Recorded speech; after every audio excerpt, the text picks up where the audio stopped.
नमस्ते, मैं हूं अभिनय आकाश और आप देखना शुरू कर चुके हैं प्रभा साक्षी का खास शो हिस्ट्री रिविजिटेड। स्वतंत्रता के बाद इस देश को आगे ले जाने और जन जन तक आज़ादी की अहमियत को पहुंचाने के लिए तमाम दलों ने साथ मिलकर काम किया। आज़ादी के वक्त देश की जो अंतरिम सरकार बनी उसमें तमाम दलों के लोग शामिल थे। इन लोगों की राजनीतिक राय एक दूसरे से अलग जरूर रही, लेकिन देश को नए रास्ते पर ले जाने की चाहत सबके मन में थी। इनमें से कुछ लोग भी थे जिन्होंने अपनी विचारधारा और राष्ट्रवाद से कभी समझौता नहीं किया और देश की अखंडता के लिए अपना सब कुछ न्यौछावर कर दिया। ऐसे ही शख्सियत थे डॉक्टर श्यामा प्रसाद मुखर्जी, एक दक्ष राजनेता, विद्वान और स्पष्टवादी के रूप में न केवल वो अपने चाहने वालों बल्कि वैचारिक विरोधियों के बीच भी सम्मान से याद किए जाते हैं। लेकिन उनका जीवन दुर्भाग्यवश इतना लंबा नहीं चला। 1953 में उनकी मौत हो गई। श्यामा प्रसाद मुखर्जी के निधन के करीब 7 दशक गुजर चुके हैं, लेकिन फिर भी उनकी मौत एक पहेली बन गई है। कुछ समय पूर्व कोलकाता हाईकोर्ट में एक याचिका भी दायर की गई थी, जिसमें याचिकाकर्ता की तरफ से मांग की गई थी कि डॉक्टर मुखर्जी की मौत की जांच के लिए कमीशन बने। इससे तय होगा कि उनकी मौत प्राकृतिक थी या साजिश। 23 जून 1953 इतिहास में दर्ज वो तारीख है जो हिंदुस्तान के एक महानायक की रहस्यमय मौत की गवाह है, जो गवाह है डॉक्टर श्यामा प्रसाद मुखर्जी की उस डेथ मिस्ट्री की जो आज तक पूरे देश के लिए अनसुलझी अबूझ पहेली है। जन्नत की खुशबू को समेटे कश्मीर की उन वादियों में वो कौन सी घुटन थी जिसकी वजह से संघ के भीष्म पितामह की सांसें थम गई। पिछले 68 साल से इस सवाल का जवाब अंधेरे में गुम है। आखिर डॉक्टर श्यामा प्रसाद मुखर्जी के साथ कश्मीर के उस 10 बाई 11 फीट के कमरे में क्या हुआ था जिसमें उन्हें नजरबंद किया गया था? श्यामा प्रसाद मुखर्जी की मौत कब और कैसे हुई? कौन सा इंजेक्शन लगने के बाद डॉक्टर मुखर्जी की मौत हुई? क्यों नेहरू सरकार ने उनकी मौत की जांच तक नहीं करवाई?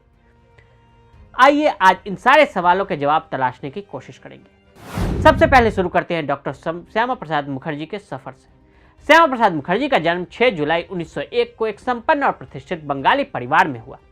पिता आशुतोष मुखर्जी बंगाल के एक जाने माने शिक्षाविद थे। श्यामा प्रसाद मुखर्जी के बचपन का नाम बेनी था। उनकी प्रारंभिक शिक्षा भवानीपुर के मित्र इंस्टीट्यूट में हुई। 1917 में मैट्रिक की परीक्षा पास करने के बाद उन्होंने कलकत्ता के प्रेसिडेंसी कॉलेज से 1919 में इंटरमीडिएट और 1921 में अंग्रेजी साहित्य में स्नातकोत्तर की पढ़ाई पूरी की। 1922 में उनका विवाह सुधा चक्रवर्ती के साथ हुआ। 1923 में वे विश्वविद्यालय सीनेट के फेलो बने। 1924 में कलकत्ता विश्वविद्यालय के बैचलर ऑफ लॉ की परीक्षा पास करने के बाद अधिवक्ता के रूप में कलकत्ता उच्च न्यायालय में अपना नाम दर्ज करवाया।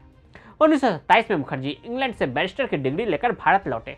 मुखर्जी केवल 33 साल की उम्र में कोलकाता यूनिवर्सिटी के कुलपति बन गए। वहां से वो कोलकाता विधानसभा पहुंचे। यहां से उनका राजनीतिक कैरियर शुरू हुआ। बंगाल के फजलुल हक की सरकार में वित्त मंत्री बने। 1 साल के अंदर मंत्री पद से इस्तीफा दिया। इसके कुछ दिन बाद ही वे अखिल भारतीय हिंदू महासभा में शामिल हो गए। 1946 में डॉक्टर मुखर्जी को अखिल भारतीय हिंदू महासभा का अध्यक्ष बना दिया गया। स्वतंत्रता के बाद काम, चुनाव और मुखर्जी। गांधी जी की हत्या के बाद डॉक्टर श्यामा प्रसाद मुखर्जी चाहते थे कि हिंदू महासभा को केवल हिंदुओं तक ही सीमित न रखा जाए। साल 1948 में जब श्यामा प्रसाद मुखर्जी की मांगों को नहीं माना गया तो वो इससे अलग हो गए। मुखर्जी तत्कालीन प्रधानमंत्री पंडित जवाहरलाल नेहरू की अंतरिम सरकार में उद्योग एवं आपूर्ति मंत्री बने, लेकिन वो ज्यादा दिनों तक मंत्रिमंडल का हिस्सा नहीं रहे। पंडित नेहरू और लियाकत अली के समझौते से दुखी होकर 6 अप्रैल 1950 को उन्होंने मंत्रिमंडल से इस्तीफा दे दिया। बाद में आरएसएस के सरसंघचालक गोलवलकर के सलाह मशवरा करने के बाद 21 अक्टूबर 1951 को भारतीय जनसंघ की स्थापना की और इसके पहले अध्यक्ष बने। 1951-52 के आम चुनाव में भारतीय जनसंघ के 3 सांसद चुने गए। परमिट राज विरोध और मुखर्जी का कश्मीर दौरा। महाराजा हरि सिंह के जम्मू कश्मीर के भारत में विलय के बावजूद नेहरू और शेख अब्दुल्ला के समझौते के तहत अनुच्छेद 370 पूर्ण विलय में बाधा बन गया था। यहाँ तक कि राज्य में प्रवेश के लिए भी परमिट लेना पड़ता था।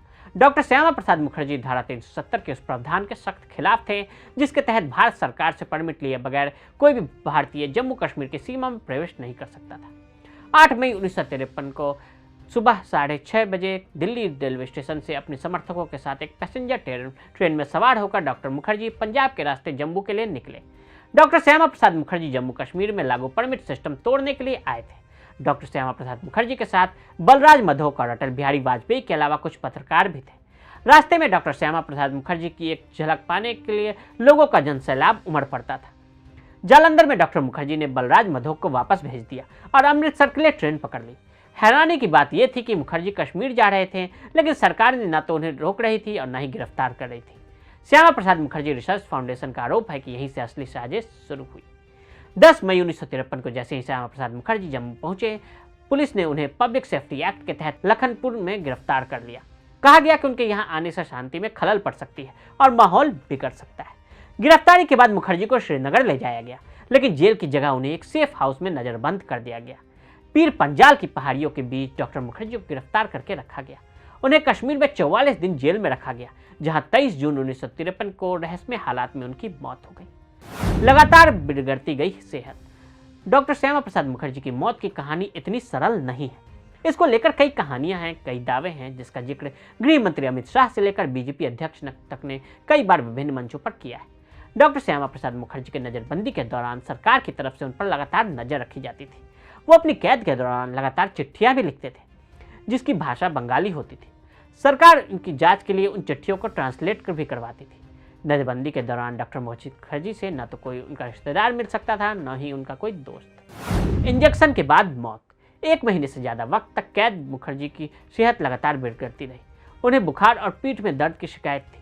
19 और 20 जून की दरमियानी रात को उन्हें प्यूराइटिस हो गया और उन्हें 1937 और 1944 में भी हो चुका था। डॉक्टर अली मोहम्मद ने इसकी जांच की और फिर उन्हें एक इंजेक्शन दिया, जिसमें कुछ घंटे बाद ही उसकी मौत हो गई। डॉक्टर अली मोहम्मद ने उन्हें स्ट्रेप्टोमाइसिन का इंजेक्शन दिया। मुखर्जी ने डॉक्टर अली को बताया था कि उनके फैमिली डॉक्टर का कहना था कि यह दवा मुखर्जी के शरीर को सूट नहीं करती। फिर भी अली ने उन्हें भरोसा दिलाकर ये इंजेक्शन दिया। 2:30 बजे रात को उनका देहांत हुआ, लेकिन हॉस्पिटल की रिपोर्ट में 4 बजे का वक्त दिखाया गया। नेहरू ने मौत की जांच क्यों नहीं कराई? बीजेपी के राज्यसभा सांसद राकेश सिन्हा दावा करते हैं कि डॉक्टर मुखर्जी जेल में थे। उस वक्त पंडित जवाहरलाल नेहरू कश्मीर गए थे। उनके साथ तत्कालीन गृह मंत्री भी थे, लेकिन एक बार भी नेहरू ने अपने पूर्व मंत्रिमंडल के सदस्य के हालचाल के बारे में पूछताछ नहीं की। हिरासत में मुखर्जी की मौत की खबर ने पूरे देश में खलबली पैदा कर दी थी। कई नेताओं, समाज व सियासत से जुड़े कई समूहों ने मुखर्जी की मौत की निष्पक्ष जांच कराने जाने की मांग की थी।